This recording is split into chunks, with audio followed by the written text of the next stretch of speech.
Mummy, कल मैं मायके जाऊंगी रक्षाबंधन पे, तुम्हें घेवर और पूरे क्या पैसा दे दो। छोटा सा मेरा जहां है खुदा। जी 100 रुपया में घेवर बूरो राखी आ जाए। घेवर छोड़ पेट्रोल ले जाइयो और राखी ले जाइयो। घेवर ले जाना हो तो कमाऊ और ले जाइयो। अच्छा सुने,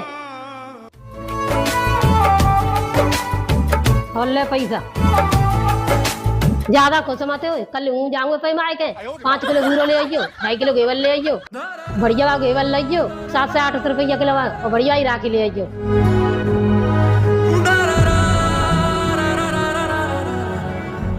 मम्मी, हाँ मैं बुआई मोड़ाई ब्याह में जाऊंगी तो कुछ चीजें बता दे दी पैरवी का। तो पते तैये पहच जाइयो, ज्यादा चीजें बता पहरवे की जरूरत ना ने। ब्याह शादी में चोरा चारी है जाते, उन्हीं लेने के लेने पच जाए।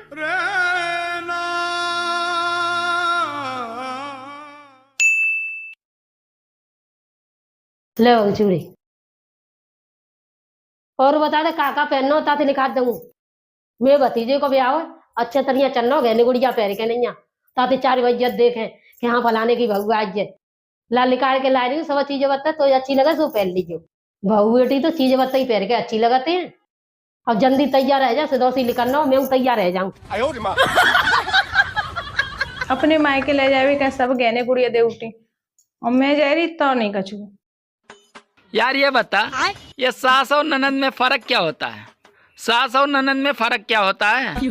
अरे जो सांस ना लेने दे उसे सास कहते हैं, और जो जीवन में आनंद ना लेने दे उसे नंद कहते हैं।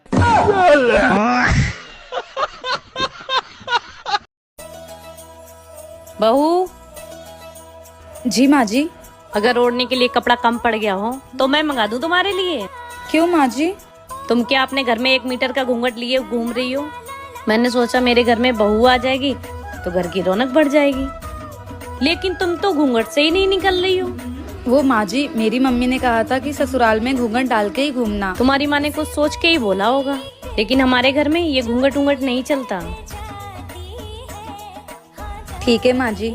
अब मैं चांद जैसी बहू लेके आई हूँ तो मैं पूरे घर में चमकता हुआ देखना चाहती हूँ। माँ जी, मैंने सोचा था मेरी सास बहुत खड़ूस होगी, पर आप तो मेरी माँ से भी प्यारी हो। चल जा। बहू का 9वां महीना लग गया है, डिलीवरी किसी भी टाइम हो सकती है। एक काम करती हूँ, बेटे से बोल के उसको उसके मायके भिजवा देती हूँ, सारा डिलीवरी का पैसा हमारा बच जाएगा। अरे बेटा इधर आना जरा। जी माँ जी। आ बैठ। बेटा बहू का 9वां महीना लग गया है, मैं तो कहती हूँ तू उसको उसके मायके छोड़ा, नहीं तो डिलीवरी का सारा खर्चा हमें को उठाना पड़ेगा। ठीक है माँ, जैसा आप कहो।